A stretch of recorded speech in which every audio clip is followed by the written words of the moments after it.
I was asked to do a tutorial, but I didn't have the time and was not sure what I should make the tutorial about. So here's just a draw with me of my process on drawing in anime-like style. And when I drew this, I did it a couple times, did a few different types of hairstyles, used a few different line art brushes. I have two that I kind of always fall back to. It's the round brush. It's like a fine round brush. It's pressure sensitive, and then there's a monoline brush. When I'm unsure of what I want to do, I use those two. So I did two figures, two portrait heads, and kind of went back to the basics on how to draw anime style. And I did a side profile, and now I'm doing a front profile. I feel when I did this, it turned out a little shocked, like the illustration itself, but that's fine. You'll see. I tried to add the full ending of this video, but I couldn't upload it, so I do apologize. So a few quick notes and things I have to remind myself when doing this style is doing the eyes to where it's like that, but within my own way. I have trouble doing the really big eyes, but I tried it here just to see. I tend to make them a little bit more not slanted, kind of more closed. I don't know if that makes sense. I don't really do the shoujo eyes, like the really, really huge big eyes. And something I've also been trying in changing up is the nose. The nose is like the hardest part for me because everyone draws the nose differently, especially with certain, I guess, variations. So you've got like the retro anime style, like 90s, 80s, and then you got the early 2000s, and then you got the newer style now, and then there is Korean style, which I do like, where the nose is a little bit more pronounced in there. But there's so many different ways to do it that I tend to overthink it, just like I overthink the brush situation. Also overthink the hair. And you would think that hair at this point, I do it so much that I know what I'm doing, and I really do not.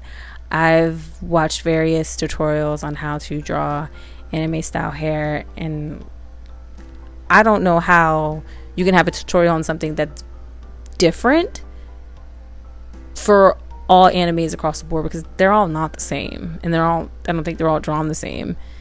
It's weird. I don't know how to explain it.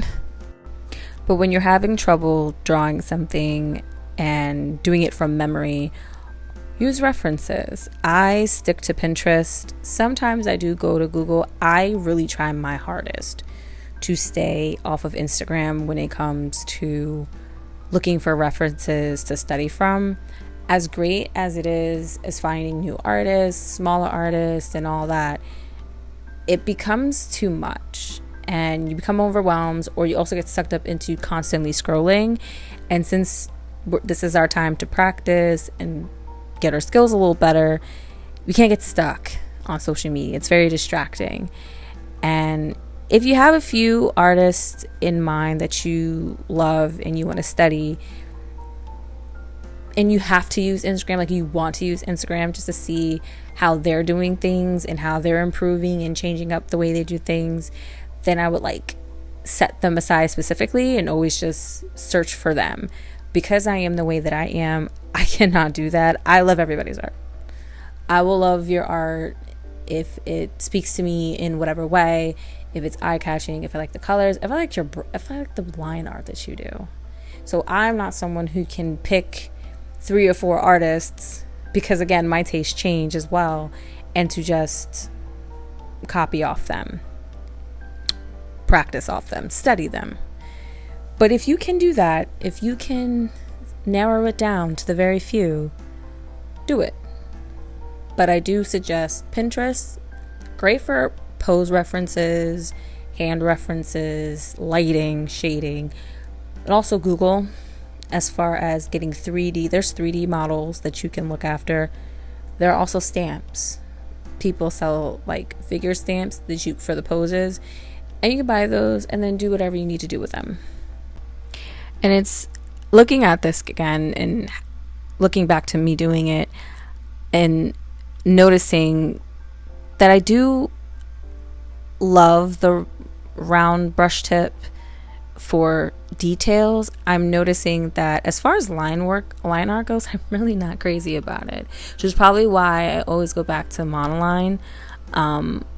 I feel like I don't have the hang of this particular brush as for line work, but the monoline I got down, and you can use the monoline for anything and adjust it to how you want. You can make it look like it's pressured if you want to. You gotta clean it up a little bit, or you can just leave it as it is.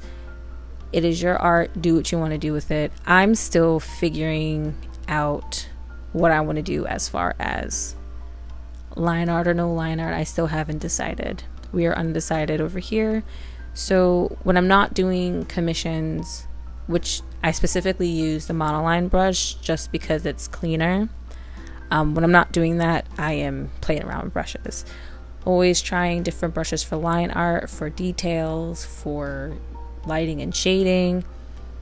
And though I have a pretty solid grasp on how I like to render, sometimes I like to play around. You never know. Just things change and your tastes and views on your art change.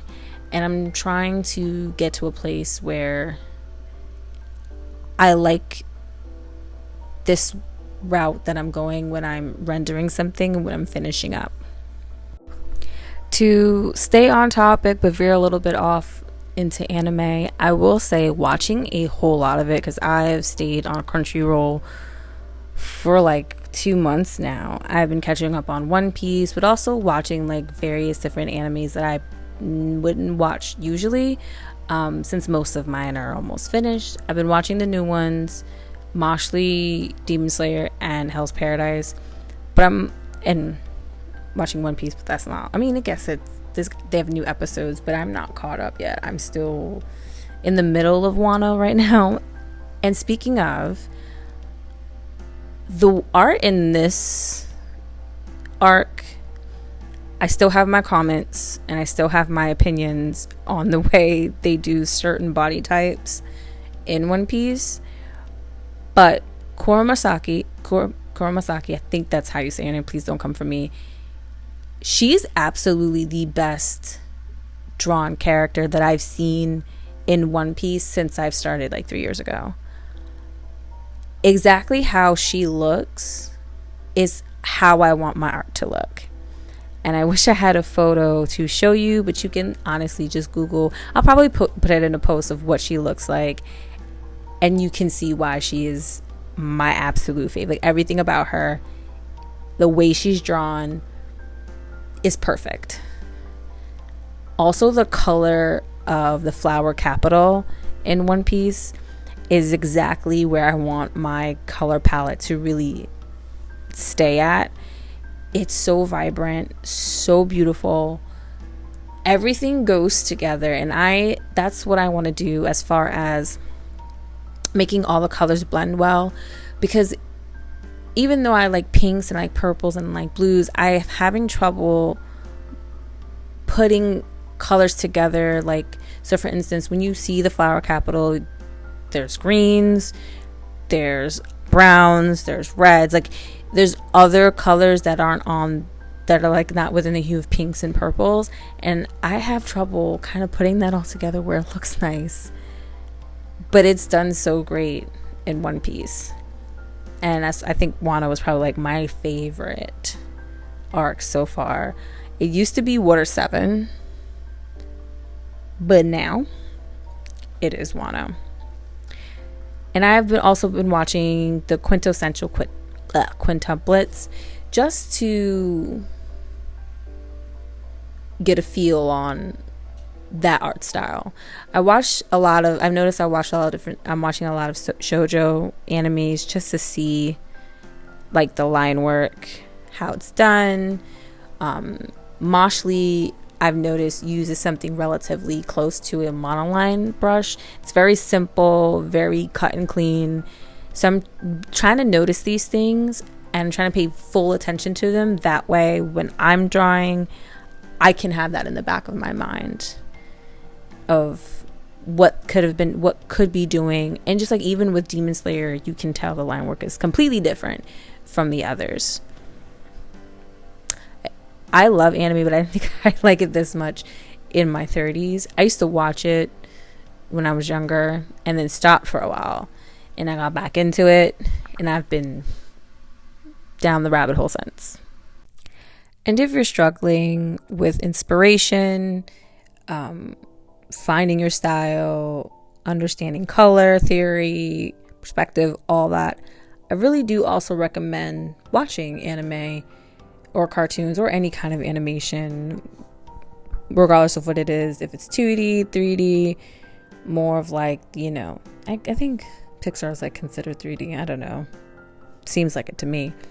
But watch it and then kind of pay close attention to how things are done, how they do the lighting and shading. Even if that's not your style, it's always good to look at other forms of art. I do, just to get the creative juices flowing or to see how other people do certain things. I may not ever implement them. Maybe I will, but it's always good to see what the other side is doing. Anyway, that's it. And I hope you're doing well. And thanks for watching.